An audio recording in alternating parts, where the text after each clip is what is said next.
The title is not related to what I am going to tell, so don't worry about that. Am I audible to everybody? Okay, wonderful. So I am Chaitanya. So I am a faculty assistant professor in the chemistry department of IIT Madras. So my group works in the areas of computational chemistry and material science. Okay, how many of you heard of computational chemistry earlier? One, many, very good, wonderful. So what do you know about computational chemistry as such? It's 3D structures. Just whatever comes to your mind, you can tell. I am not going to judge you today. Okay. Docking, wonderful. DFT studies. Theory of molecules. And what properties? Admetox. I never heard that. Okay, great. Okay. Anything else? Okay, cool. So some of them told about docking and theory and other things, which are correct. So essentially what as a computational chemist or a material scientist that we do in general is we are trying to simulate something that you are conducting in an experiment. So you all are aware of experiments. Whenever we hear the word chemist, what kind of picture comes to your mind? In general, it will be someone with a lab coat wearing and going and taking a flask or a beaker and then doing some titration or something like that. That's the general picture. But chemistry also involves performing computations, and it has been there for a quite a long time. So what we do here is we will use the principles, like for example either classical mechanics or quantum mechanical principles. Use this, as he mentioned, theory. We will use those equations and we will try to simulate the molecules and their properties. Okay. So instead of taking the material physically, like a liquid you are taking physically, like this water, you can take this physically and do some experiments, or you can take the properties of water and simulate it. Okay. So you can try to do some classical molecular dynamics simulation by taking the water inside. That doesn't mean that you will pour water inside the computer. You are just taking their properties based on, there are two ways. One is called classical molecular dynamics or classical methods. I mean broadly I am telling. Another one is about quantum mechanical methods, where you will use the quantum mechanical principles and simulate the water. When we are saying about the properties there, what kind of quantum mechanical properties you can think of? Quantum mechanically, which equation governs? Schrodinger equation. All of you know this. Okay. So on the side of classical mechanics, you will be using Newtonian equations of motion, which could be 3 laws of the Newton, which you might have studied in +1 +2 level. But when you come back to quantum mechanics, it is essentially the time dependent and time independent Schrodinger equations that you generally use. Again, this is not the best equation. Okay, there is Dirac equation, etc. And if you wanted to model better things, you need to go to better. But in general, whatever you are using here, the Schrodinger equation is good enough for most of the properties that we study. Okay, we code these equations in a computer and then start giving some of the properties. For example, what are the things that are necessary? You already know all the atoms in the periodic table and their associated masses, electron charge, number of protons, mass, etc. These are all elementary quantities. These are known to us based on various experiments. Right? All of us are aware of these things, right? So if you remember the Schrodinger equation, what is the Schrodinger equation? Can you do you guys, any one of you remember for time independent Schrodinger equation?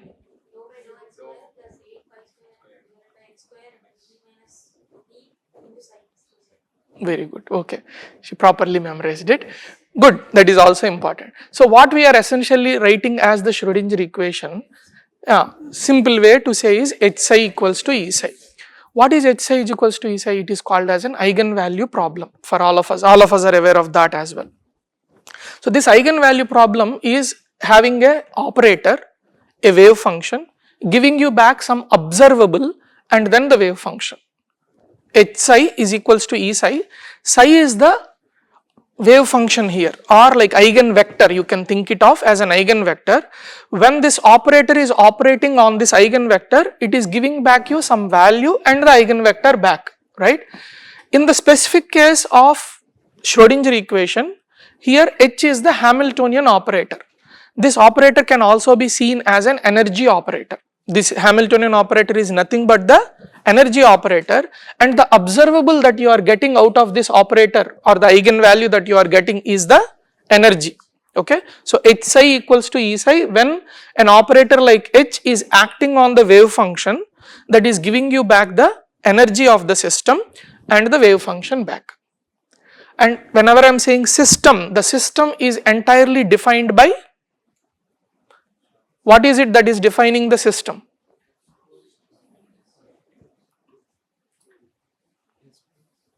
The psi itself. Okay. Hamiltonian also had some information about the system, but psi itself contains all the possible information about the system. That is why it is also called as the state function. Like how you studied in the thermodynamics about the state of the system, where it will be defined based on the pressure, volume, temperature, all these things will define the system. Of course, you need to know the coordinates and the momenta. In classical mechanics, in order to describe any system, what you need to tell? You need to tell me the position of the system or all the particles that are corresponding to that system and its velocities or momentum. If you tell me those things, I will use the Newtonian equations of motion and I can predict what will happen to the system at a later time. You might have remembered about this projectile motion, right?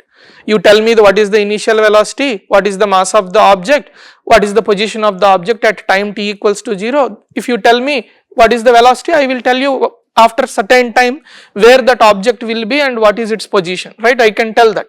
How are you able to tell this? Because you know classical equations of motion, right? If you know the classical equations of motion, which are nothing but the Newton's equations, you can predict what happens to the object at a future time. Similarly, what happens to the system in the future time is dictated by the time dependent Schrodinger equation, IH cross dou psi by dou t equals to H psi, that you might have written first and then you immediately came back to time independent Schrodinger equation, H psi is equals to E psi, and you are studying everything, right? So this is the basic thing that we are using. Okay. Again, going back to the H psi is equals to E psi, psi is the one that is containing all the information about the system. So that's the reason you are writing psi of r comma t or x comma t. X is only when your system is moving along one direction, that is the x. Okay. Only one dimension if it is necessary, we are using it as x, but in general you can call it as psi of r comma t, where r itself has x, y, z, that is the 3 dimensions of the system. So again, going back one step, so if you know the mass of the system, electrons, etc., electronic charge, and what is the h bar value, h bar you might remember, right? Planck's constant divided by 2 pi, that is what we call as the reduced Planck's constant or h bar. So these are the quantities which are fundamental things, like what is the Bohr radius, 0.529, some number will be there, angstroms, right? That much you know. So the moment you include these things, these are the fundamental quantities, and then you can start using the Schrodinger equation on a computer in order to simulate the molecules. So in order for me to describe a molecule, so you might all remember about this particle in a 1D box. How many of you have studied particle in a 1D box? One, few more, okay. So those who studied quantum mechanics at least might remember about this. First example that was taught to you was particle in a 1D box. So when we are saying particle in a 1D box, how many particles are there in the system? Only one particle. So this particle should have some, if there is a possibility, some charge. If not, if it is like a neutral particle, then it must have some mass, okay, unless it is like a massless particle like photon or something. So we consider that the system, the particle has some mass and it is moving only along one direction. This is what we have started with. So based on this, now what you are doing first, if you remember, is you are writing the Hamiltonian. What is the Hamiltonian for this system? Hamiltonian means total energy, is what we just now discussed, energy operator. So if it is an energy operator, in general in classical mechanics, how do you describe the total energy of the system? What are the components you divide the total energy into? Potential energy and kinetic energy. In the particle in a 1D box case, potential energy is simply 0 when it is inside the box. Outside the box, the potential is infinity. That means particle cannot go there. Why particle cannot go there? If the particle is able to go there, that means particle has infinite potential, right? Infinite potential means it has a lot of energy, infinite energy, which is not feasible physically. We know that nothing in this universe has infinite energy. So therefore we are saying that, okay, particle should be confined inside this particular box where you can keep 0. So what is 0 to me is always some constant to you or something, you can change the potential energy, right? If I am sitting on here, I don't need to change my potential energy. Only when I am jumping down, then my potential energy is changing. But this reference is always 0, right? As long as I am sitting on this or sleeping on this particular bench, I can consider that my potential energy is 0, right? So this is the potential energy. So you know the potential energy. What is the other thing that is required for you? Kinetic energy. You know how to write the kinetic energy of a species in quantum mechanics. In classical mechanics, how do you write the kinetic energy? Some of you said half mv square. I did not hear properly, but maybe some of you might have told the same thing in p square over 2m. P square over 2m, right? That is also okay. P is the momentum. You can just rewrite that. So now you know how to convert operators, how to convert any classical observable into a quantum observable. Sorry, at least classical observable into a quantum operator. So for example, if it is position, you are simply putting x over hat, right? If I asked for the momentum, what is the corresponding one? What is the operator form of the P is what? Momentum, but I am asking what is the operator form of the momentum in quantum mechanics? Dou by dou x, that part you remember, right? So what you are doing, this IH bar dou by dou x or minus IH bar or IH bar? So that one which you are using is the way to convert. So you know in classical mechanics, if you wanted to describe any property, any energy, like let us consider angular momentum. How do you write angular momentum? Angular momentum is L equals to R bar cross L. Angular momentum is equals to R bar cross. You don't remember? L is angular momentum. I am asking L is equals to R bar cross what? Omega. P. Okay. P is the linear momentum. Angular momentum equals to R bar cross P bar. Do you remember torque? Torque tau is equals to R bar cross force F, right? So what is F again? Force is what? How do you rewrite the force? Mass into acceleration. What is acceleration again? D square x by dt square, or you can write it as simply in terms of momentum. Can you tell? Force is equals to dp by dt is correct, right? So like this, everything, any quantity, L equals to R bar cross P bar, position and momentum. Torque equals to R bar cross F bar, some position into some variable containing the momentum. So any quantity that you discuss in classical mechanics, if you know the momentum and the position, you can describe it. Similarly, any quantity that you wanted to compute quantum mechanically, all you need to do is you need to change this classical observable into a quantum mechanical operator by converting x to x hat. Wherever p is there, you put the p hat and replace p by minus ih cross dou by dou x. That's all you need to do. Now you know that kinetic energy is p square over 2m. If p square over 2m is there and you know that p is minus ih bar dou by dou x, p square will become what? Minus ih bar whole square into dou square by dou x square. Again minus ih bar whole square will become what?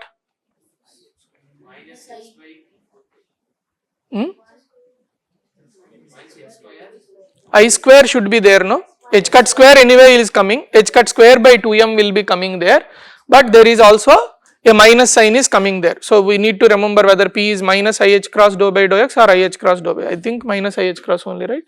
So if you are taking minus, correct, that is correct. So what are you are getting there? From p square by 2m, whatever you have written, it is coming as minus h cut square by 2m dou square by dou x square.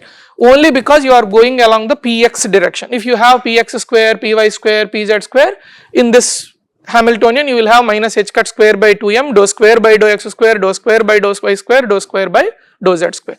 So this is how you are constructing the kinetic energy operator. All of you are with me? Are you able to understand what I am speaking till here? Everyone? Okay. So what we did till now? We know what is the observable I wanted to calculate. Let us call this energy. Energy is nothing but, total energy is nothing but a combination of kinetic energy and the potential energy, I know how to write the operator form. So kinetic energy is nothing but p square over 2m. In this case, whatever I consider particle in a 1D box is only going along one direction. Therefore, I have written it as px, and because I have written it as px direction only it is moving, it became minus h cut square by 2m dou square by dou x square. That is my operator now. And I need to also convert actually the potential energy operator, okay, from the classical part. But because since it is v equals to 0, I have to do nothing there. Simply I am writing minus h cut square by 2m dou square by dou x square into psi equals to E psi. This is what I need to solve for. What is this? This is a differential equation. Differential equation can only be solved once you know the boundary conditions, otherwise you cannot bring the general solution, right? So the boundary conditions are the ones that you have learnt there. What are the boundary conditions? Psi should be continuous, psi should go to 0 at the boundaries of this particular classical box, the box, right? At the edges of the box it has to go to 0. So that's what you have used in order to clearly solve this problem. When you solved this problem, if you remember, psi on the left side must be equals to right side, psi is going to 0 because psi is there means particle has a finite probability to go beyond the box.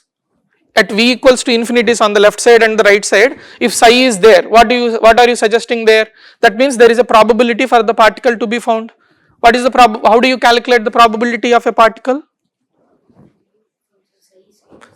Mod psi square, right? Mod psi square dx, when you multiply this will become the probability for you. Yes, all of you remember this. Mod psi square is the quantity. Now psi doesn't have any physical significance. Mod psi square has the physical. This is what we have fed you in your heads, right? So that part, mod psi square, when you have psi of x is not equals to 0, then what does that mean? Psi of x has some finite probability. Mod psi of x square will become some finite number.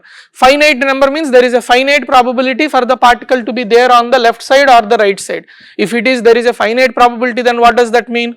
There is a particle that is there with infinite energy, infinite potential energy, which is not true physically. Therefore psi of x should not be finite. That means it must be going to 0. So this is the boundary condition you have kept on left side as well as the right side, and you solved the problem, which is nothing but you will get a into e power I psi whatever e power ikx plus e into e power minus ik, b into e power minus iks as the solution, or you might have solved as sin kx plus cos kx something. At the end you achieved the solution. What is the psi is the solution you have obtained, which you most of you might be remembering, square root of 2 over L sin n pi x by L, okay. And once you solved this, you also obtained the energy, okay, and surprisingly you obtained that energy is quantized. It is not continuous, but only specific values of the energy are obtained, okay. Now whatever I told now is the story that you already know till here, okay. So why I told you all this is to make you go back to the particle in a 1D box problem always whenever I am referring to. So instead of a particle in a 1D box, now if I bring a new molecule, what I need to do first is, I have to write the kinetic energy. When you are in a molecule, what will happen? Molecule is nothing but a bunch of nuclei and a bunch of electrons.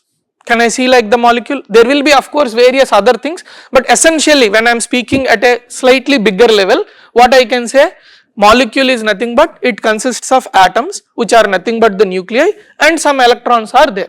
The number of electrons that contains for each molecule differs from each other, because if you are considering benzene ring, carbon atoms are there and hydrogen atoms are there. If I am considering some other dabba molecule, there will be some other thing, okay. There the number of nuclei and number of electrons will be again different. That's all is the difference for us.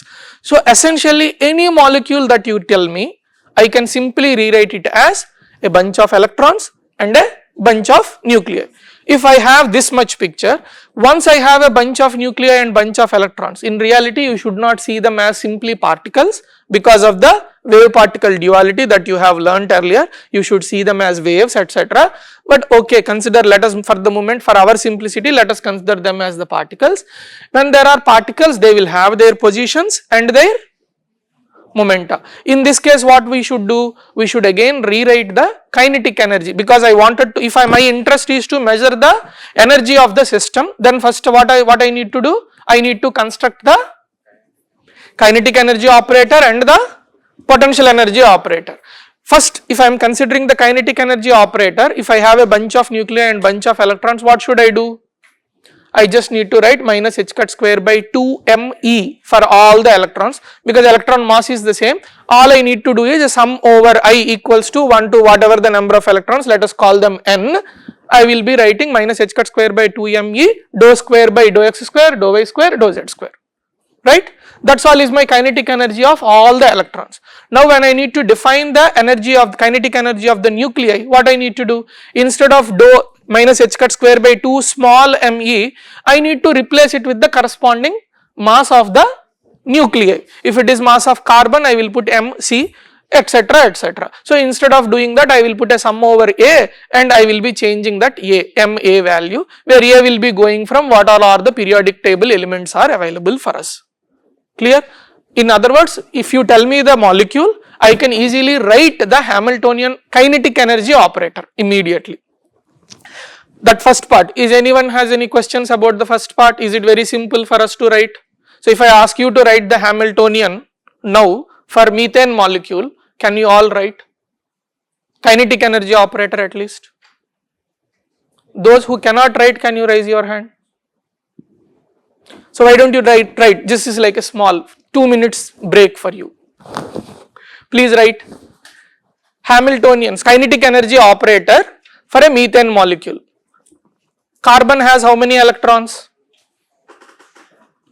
Carbon has 6 electrons, someone said 7 also, okay fine, 6 electrons, and then hydrogen, each hydrogen has 1 electron. So methane has total how many electrons? 10 electrons, 6 plus 4 is 10 electrons. So now your Hamiltonian kinetic energy operator, sum over I minus h cut square by 2 me, sum over I equals to 1 to where it should go? 10, the summation should be going till 10 minus h cut square by 2 me, sum over I equals to 1 to 10, and then what you need to write for the electrons? Kinetic energy operator means, can the electron go in x, y and z directions, or it has to go only along the x direction? X, y and z directions. Why? Because methane molecule is not linear, methane molecule is 3-dimensional, right? You know how to visualize a methane molecule, right? So this means electrons of these methane molecules can go all the way 3 dimensions. So their kinetic energy will be, should be written as minus h cut square by 2 me, sum over I equals to 1 to 10 dou square by dou x square plus dou square by dou y square plus dou square by dou z square. Wonderful. Now this is only kinetic energy of electrons. Next, what you need to write? Sum over nuclei, kinetic energy of the nuclei. So what are the nuclei that you have? How many nuclei are there here? 5 nucleus are there.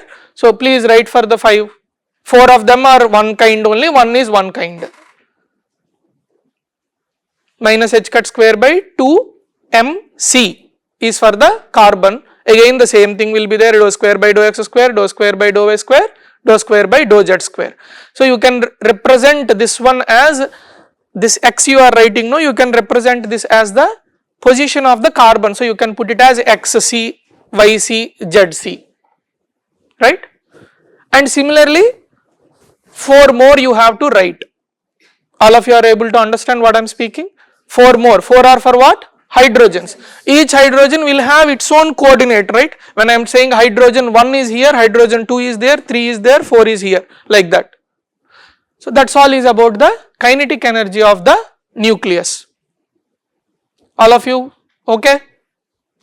Now what is required? Potential energy is required for us still. If I wanted to simulate a molecule, I still need to know what is the potential energy.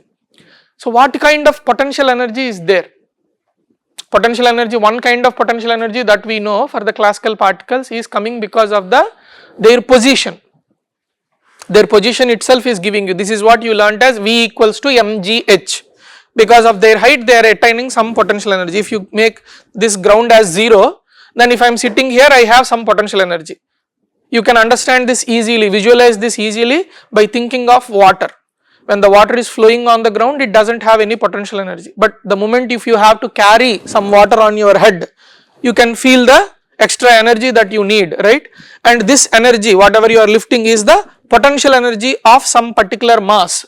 and because there is gravity you are able to feel that. If gravity is not there, there is no potential energy, whether you are putting water there or here it does not matter, but as gravity is there, as you are increasing the height, the potential energy is definitely increasing. So this is one kind of potential energy. What are the other potential energies that you studied in your +1 and +2 level?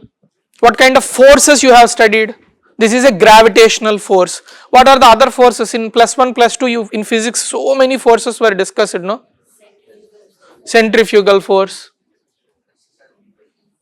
Other kinds I am asking, like not the interactions between the masses, but anything beyond that mass, any other interactions you have studied? Electrostatic interactions. Why I asked this one is because you are dealing with electrons and nuclei, okay. That's the answer I was waiting for, okay. Electrons and nuclei also will have gravitational forces, but more important when you are having systems of this kind, electrostatic forces are the dominant forces, okay. Which kind of force is dominant, that is more important for us to study. You should also include gravitational, but the gravitational, because gravitational forces are dependent on the masses, right. That masses are very feeble here. What is the mass of an electron? 10 to the power of positive 31, minus 31, right. When the mass is 10 to the power of minus 31, gravitational force is going as m1 into m2. So if I am considering 2 electrons, it is 10 to the power of minus 64 order I am speaking, which is completely negligible for us. But on the other hand, when I am requesting you to think about electrostatic forces, there the F equals to q1 into q2 divided by r square, and the r distance, what is the distance we are speaking here? In the range of angstroms, right. Your electron is there where? Within the molecule, and the molecule is what? A few angstroms, right. So that means 10 to the power of minus 10 order whole square, 10 to the power of minus 20 is there in the denominator. Similarly, some number is there in the numerator. So they are like cancelling with each other to give you some number that is still meaningful. That is the reason we are focusing on the electrostatic forces. So how do you describe the electrostatic potential energy? V equals to what? What is the formula that you were taught for the V? Potential energy between an electron and another electron, for example. We have electrons in our system. How do they interact electrostatically? Will they attract with each other or will they repel with each other?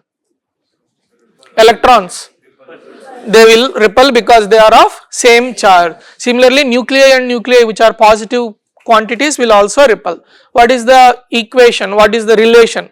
V equals to 1 by 4 pi epsilon naught q1 q2 by r square is what? Is it force or is it potential? That is force. Q by r is the potential, q by r square is the electric field, and so on and so forth, okay. Probably you guys forgot physics because you became chemists now, but that is also important, okay. So this is what you need to write now. So between two particles you wanted to calculate the electrostatic interaction. So q square by r will be the one that you need to, energy, when you are writing energy, potential, only potential is q by r, 1 by 4 pi epsilon naught, q by r is the potential. Potential energy you might remember E into V, electron volt is the energy unit. So when I wanted electron volt energy unit, I have to still multiply it with the energy. So it is, sorry, E. So that is nothing but 1 by 4 pi epsilon naught q1 q2 by r. R is the distance between these two particles. Now if I am considering electrons, electron interactions are, what did you say, positive or negative? Or attractive or repulsive? Which way? Repulsive. So generally repulsive interactions are written with positive way, okay. Anything attractive is written as a negative way. So we saw that kinetic energy is minus h cut square by 2m, like that we have written, where everything is a positive quantity. So because there is a minus sign, this is something that is giving energy to the system. That is energy that is associated with the system. Now electron interactions are repelling ones. So you have to put a positive sign. How do you write it? 1 by 4 pi epsilon naught q1 q2 by r, or what is this r? So if I am associating a coordinate r1 to electron 1, and if I am associating r2 to electron coordinate 2, sorry, to electron 2, how do I write the r? r2 minus r1. Can I write r1 minus r2 also? No? Yes. How many of you are feeling no? How many of you are feeling yes? Don't be hypocrites. Raise the hand for either one of them. You have to take a decision here. Your decision can be right or wrong, but you should be able to take at least a decision, right? Which one is it? R1 minus R2 or R2 minus R1? Why? Because I told R1 first and R2 next. What are we saying? This is the distance between the two electrons. How do you measure the distance?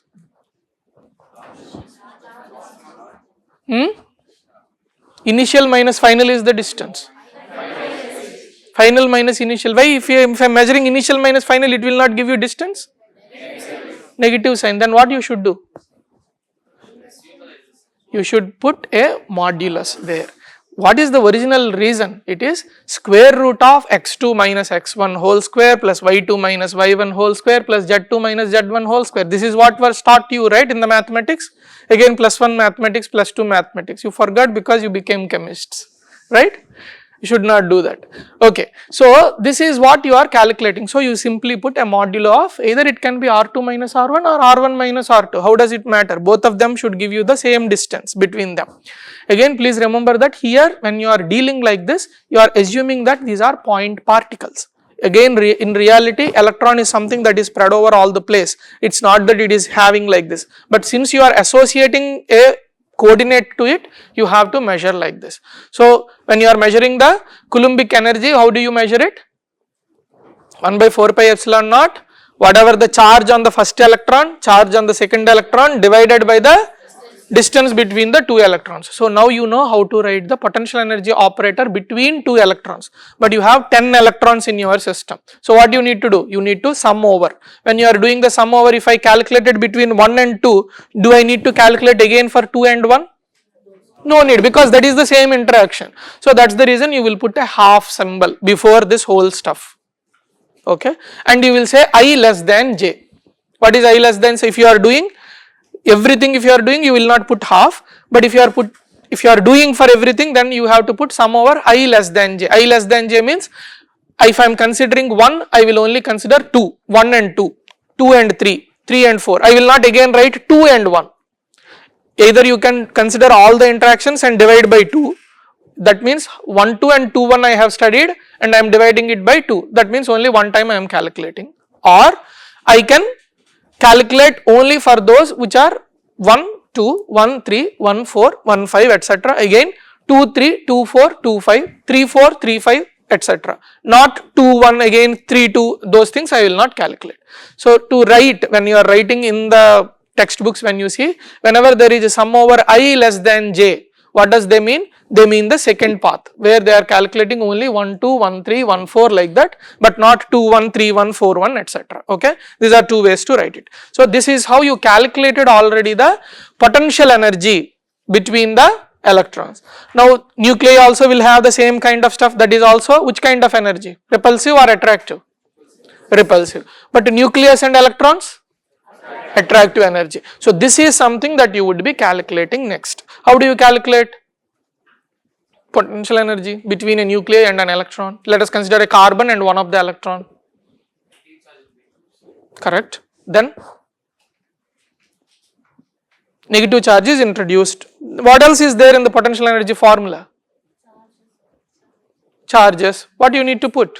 What is the charge of the carbon? Whatever that 12 positive nuclei is there, whatever that one, and negative charge of the electron divided by distance between them. That's all. Why are you so much baffled about it? Simple question only I have asked you, right? So this is how you have to write for each of these nuclei and the electrons. You have 10 electrons and 4 nuclei. 4 nuclei can interact with all the 10 electrons. Whatever the possible combinations you have to write. So you are seeing that only for even a methane molecule there are several combinations. So the moment the molecule size is increasing, the number of combinations will be increasing. So it is better for you to write everything on a computer. So you don't need to put your head on that. Computer can take care of all that stuff. Clear? Okay. So now you know how to write the Hamiltonian for the methane molecule. Okay. Now you might have studied about this approximation called Born-Oppenheimer approximation. How many of you have studied that? So since we have again probably 20 to 25 minutes more, I will little bit quicken up so that I will show some results also, otherwise it will be just telling you the old class one more time. But what is the Born-Upon approximation is telling, although whatever we said h psi is equals to E psi, so the entire computational chemistry, whatever you are doing, specifically quantum chemistry problems, is only about majorly solving about h psi is equals to E psi. Okay, this is what we are trying to do there, that's all it is. But it seems very simple, h psi equals to E psi, only 4 letters are there, including equal to 5 letters, but this is one of the complicated problems for us. We cannot solve accurately many of the systems. Okay, if you wanted to solve with pen and paper beyond hydrogen atom, we cannot solve it.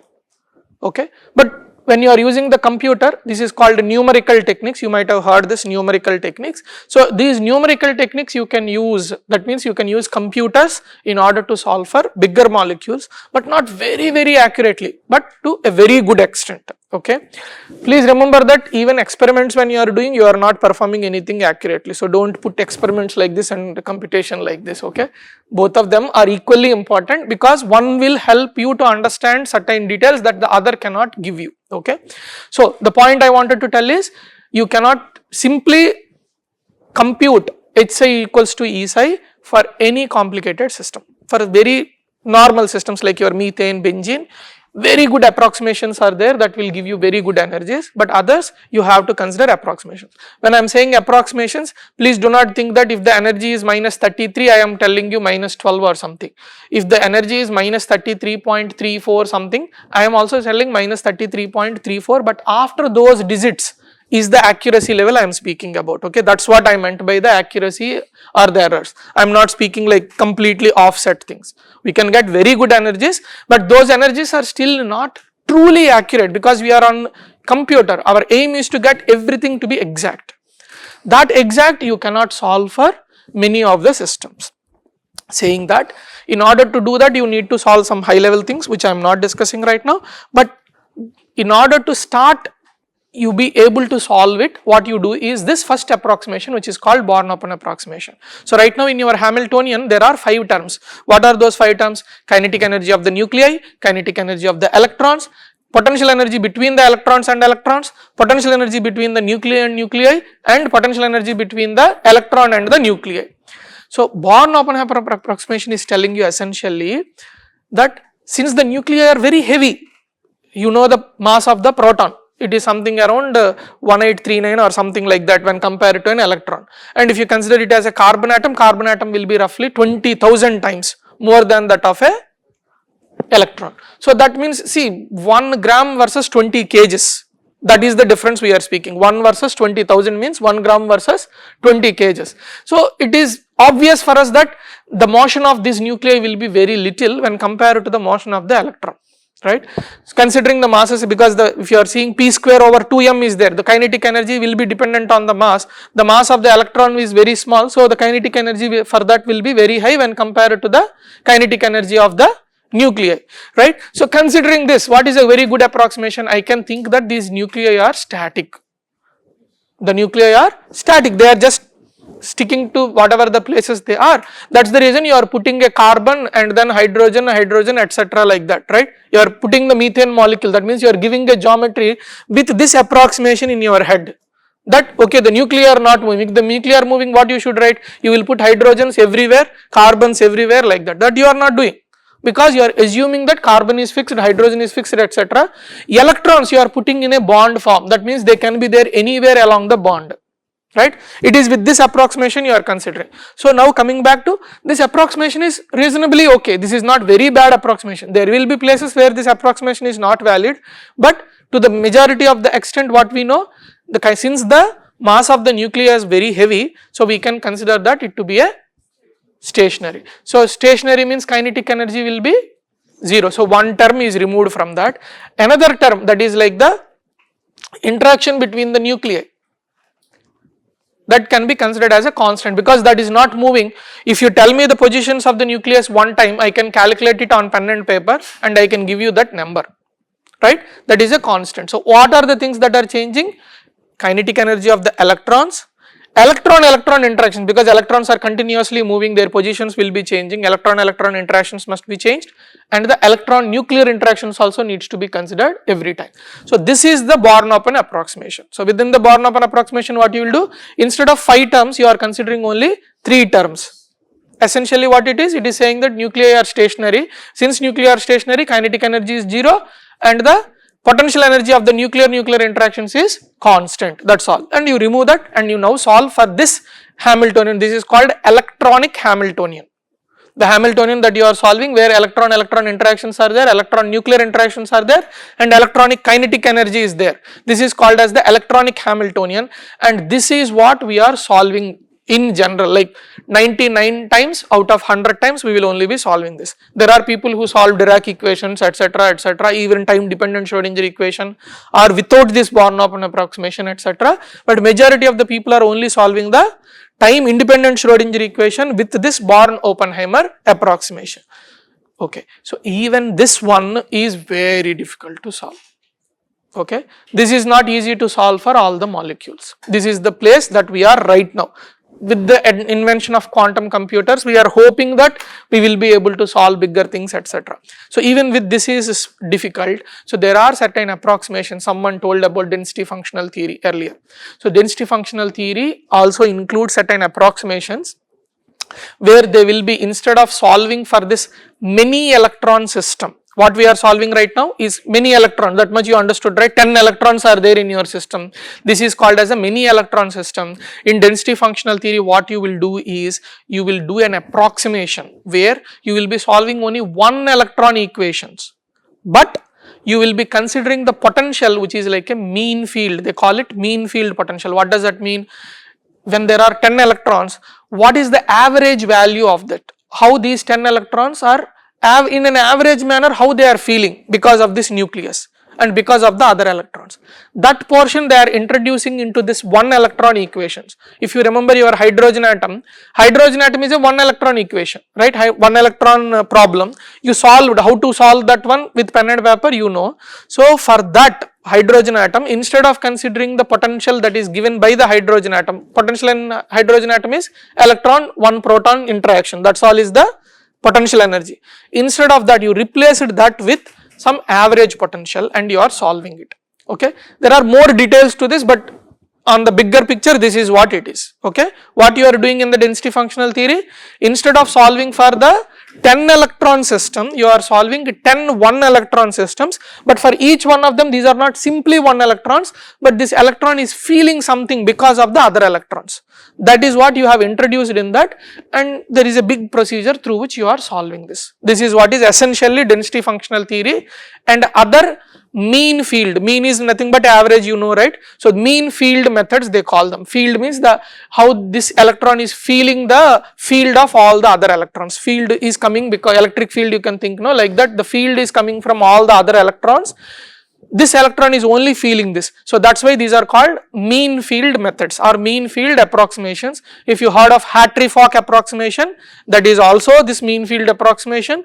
Density functional theory is also a mean field approximations. We use these mean field approximations in order to solve the systems, all the molecules. So essentially 99 times out of 100 times we will be solving the time independent Schrodinger equation, and within the Born-Open approximation and within the mean field approximation. Every time this is what we are doing. This is what about the quantum mechanics. Some people also study the classical dynamics. Okay, so what they will do there, they will be using this quantum mechanical laws and they will start fitting to, so how the electrons are, how the nuclei are moving when you are doing with the quantum mechanics, and they will fit it to some particular potentials, etc. So this is like your machine learning nowadays. You know some data, you will fit the data with some formula and you will get it. Such kind of thing they will do and use that in order to propagate the nuclei. Propagate the nuclei means in order for in order for any object to move in classical mechanics, as I said earlier, you need the positions and the velocities. If you know the positions and velocities at this time, all you need to know is the force that is acting on the system. Force is written as gradient of potential energy, right? That gradient of potential energy, this potential energy is what you are estimating based on this force fields. Okay, that is this fitting. This fitting is enabled to you calculate the energy. Using that energy, you take the gradient and you calculate the force. Use the forces, that is nothing but the acceleration, you know, you update the velocities, update the positions, and that's how the whole system will be moving. Similarly, time dependent Schrodinger equation is to used in order to study time dependent phenomena such as light matter interaction. This one which I am showing here is like a light is acting on the plasmonic system. Okay, so some nanoparticle, gold nanoparticle or something, you are shining the light, how the electrons are changing with time within the system. If you wanted to study, you have to come to the time dependent Schrodinger equation, not the time independent Schrodinger equation. Formalism is like lot of equations, etc. When you come to PhD, we will teach you those things. For today's class, that is not necessary. Okay, so this is the brief overview of how do we start with the systems and what you need to simulate. So essentially, you are solving a differential equation on a computer. Differential equation is time independent Schrodinger equation, that is your differential equation. So when you are hearing that, okay, I am solving a differential equation, this is also a differential equation. So you can use a computer to solve the differential equation. What you are doing, you are placing the parameters that are required. This is what is called as the input. Some of you might have used some software packages like Gaussian, Schrodinger, this one, that one, etc. In that, what you do, you will provide this input. What are the coordinates of the molecule you have to give. If you give the coordinates of the nuclei, electron coordinates are anyway changing, so they have to find them out iteratively. They will find out and they will give you energy. Energy is one of the property that we have discussed till now, that is the H psi equals to E psi. Hamiltonian is the energy operator, that is how you are getting the energy output, because that is the based on the quantum mechanical laws. You know that if you wanted to calculate any observable, you sandwich that between the psi, that observable operator, and the psi. Psi O psi will give you that particular observable. Here psi H psi will give you the energy. Okay, that is another way of writing is H psi equals to E psi. Okay, so if you consider any other observable, like you wanted momentum, what you need to do, psi P psi. If you want something else, you put that observable there and you get that particular quantity. Okay, so all this will be done on a computer, but not this kind of a computer, but a supercomputer. You might have heard of supercomputers, right? That you will be using in order to calculate the properties, various kinds of properties you can calculate. You can study the dynamics, as I was telling. So this brings to some parts that I study, I mean I should not be writing, me along with my PhD and MSc and other students. Some of these are this one. So what are these? You can see the first one is charge transfer dynamics in organic photovoltaic systems. What are organic photovoltaic systems? You might have heard of photovoltaic systems, which contains a donor molecule and an acceptor molecule. You shine the light, because this is a donor, what it will do? It will donate. What it will donate? Electrons to the acceptor. So here fullerene is the acceptor and this is called phthalocyanine, this is the donor. So as the time is progressing, the electron, see electron is like a wave function, right? You should not be considering like a particle. So this is spread over all the place. This is slowly moving towards the fullerene. That's what you are seeing there. Okay. Similarly, so this is the time dependent phenomena for which you need to use the time dependent properties, and since this is also light matter interaction, you also will be moving away from the Born-Oppenheimer approximation. That means nuclear dynamics, etc. also should be considered. We have considered all that and we have studied. So this is, see the scale, time scales that I am studying here, 150 femtosecond. So this is very hard to study. That's the reason only from the 0th time step, only we were going up to some few femtoseconds, that's all. If you wanted to simulate like seconds or something, the supercomputing power that we have here is not sufficient. We need to consider various approximations to simulate very long time. But within this time, many interesting phenomena already occurs and we can probe what is exactly happening. Well, with an experiment, to differentiate between every femtosecond is difficult. But when you are computing, you can save at every frame and you can see what is exactly happening. This is like you are seeing some movie where you can stop and watch each and every frame, right?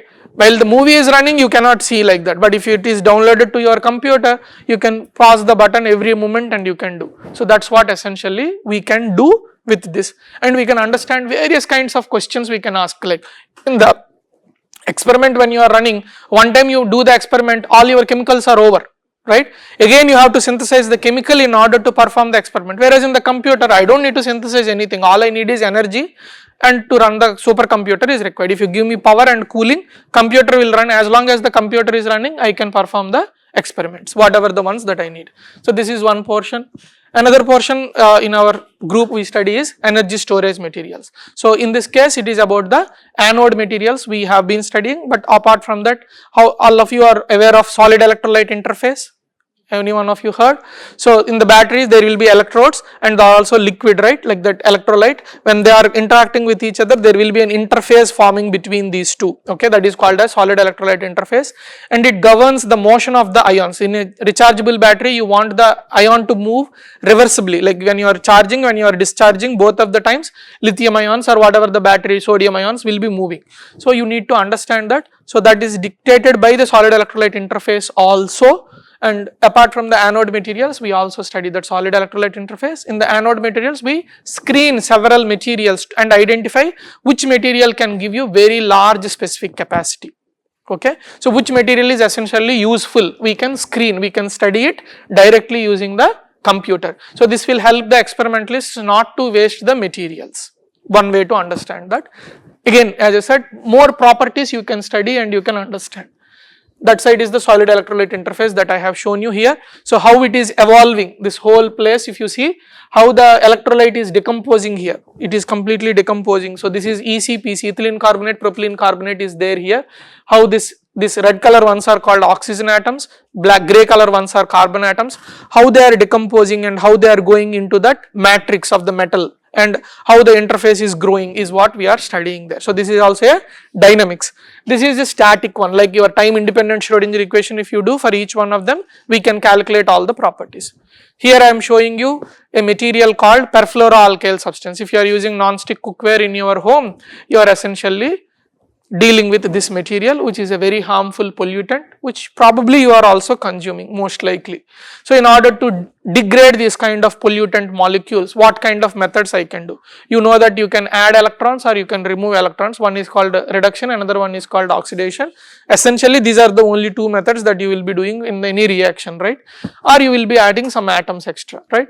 So these are some things, like we studied this particular molecule. Can we use electrons to degrade this particular molecule? This is what we tried to study, and we saw that how the degradation will continuously happen, etc. We have studied. These are called perfluoroalkyl substances. This is one of the hot topics in environmental science if you are doing.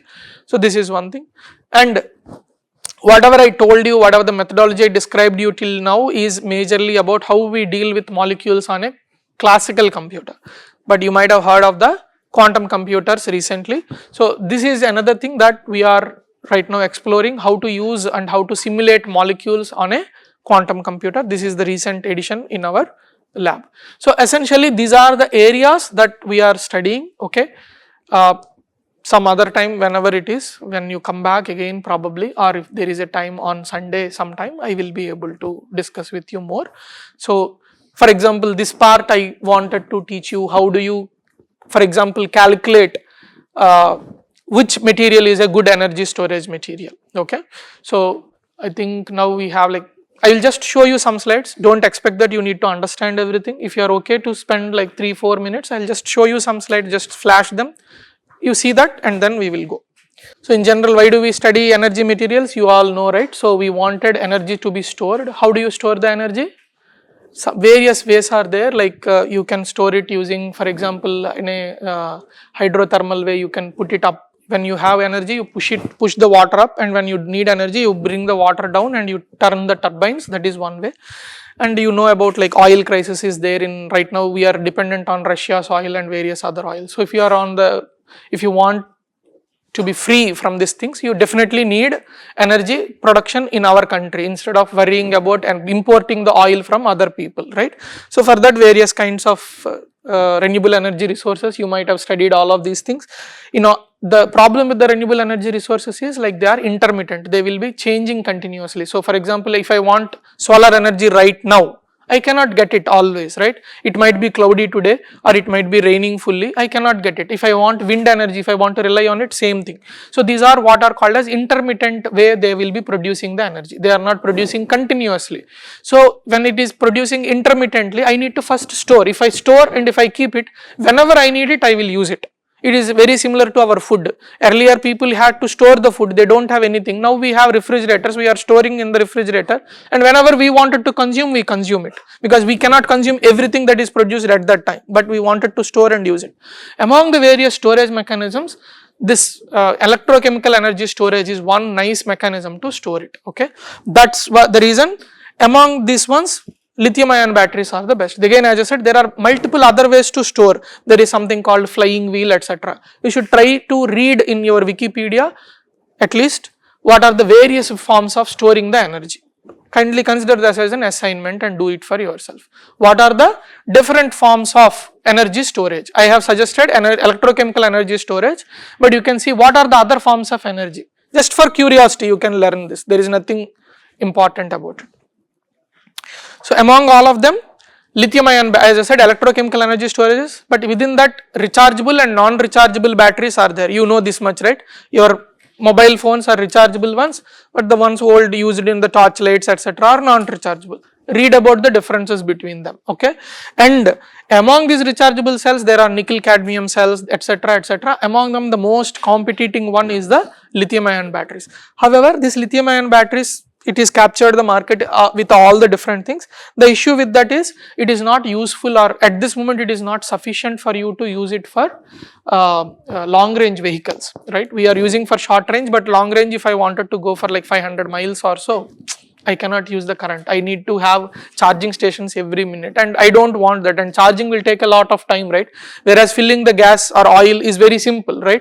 You will take hardly like 5 minutes to fill your tank, whereas in order to fully recharge your battery, it requires a lot of time. So that's the reason people are not yet very happy to move towards the electric vehicles. So if you wanted to use also electric vehicles, you need to increase the storage capacity of the battery, and quick charging methods also needs to be involved. So among the various components of the battery, anode is one part, and we are considering this one. So Anbu, is the Professor Shanganarayanan came or not yet? He is around? Okay. So I will stop in few minutes only. Okay. Yeah. So the issue with the lithium ion batteries is lithium metal, whatever is there, that is not available in India. So we need to import either from China, Chile, Argentina, somewhere. Whatever I am trying to speak here is considering our country first.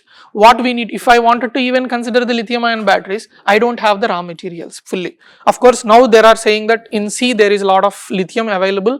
How do you get the lithium from the ocean itself? That is one way. But if lithium is not there, we are definitely sure that we have sodium, potassium, other kinds of materials. The issue with all these other materials is, for each material you have to clearly identify what is the best anode, what is the best cathode, etc., etc. Lithium thing, everything is established. Still some more research will be going on, but majority of the things for the lithium is known. But whereas for the other ones like sodium ion batteries or calcium ion batteries or magnesium ion batteries, research is not done that much. So you need to perform some research in order to understand them.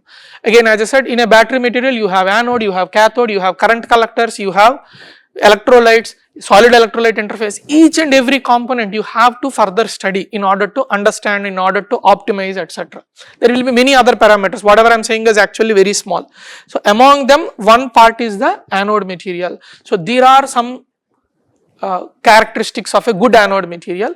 This is what we will use in order to study and identify whether that material is good or bad. What is the first one? The material should be thermodynamically stable, mechanically stable, simple question that we need to see.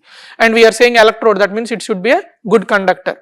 So that we will be checking based on the some kind of calculations. So if you do these calculations, this is what is called as phonon spectra. If you compute the phonon spectra, you will know whether it is a dynamically stable or not.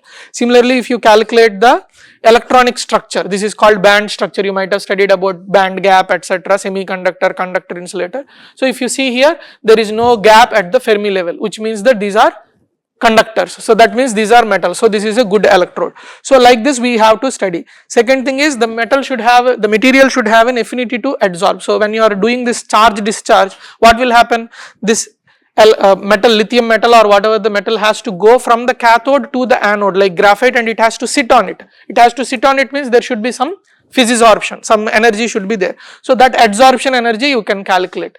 So you can calculate the total energy of the system, you can calculate for the separate system, etc. You subtract it, you will get the adsorption energy.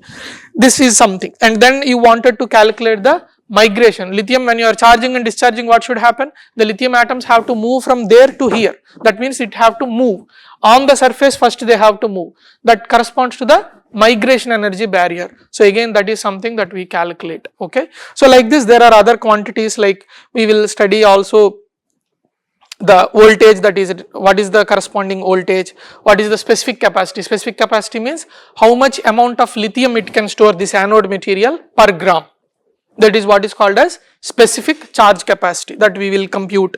And also we will see the thermal stability. You can increase the temperature. Increasing the temperature is nothing but increasing the velocities of the system, right?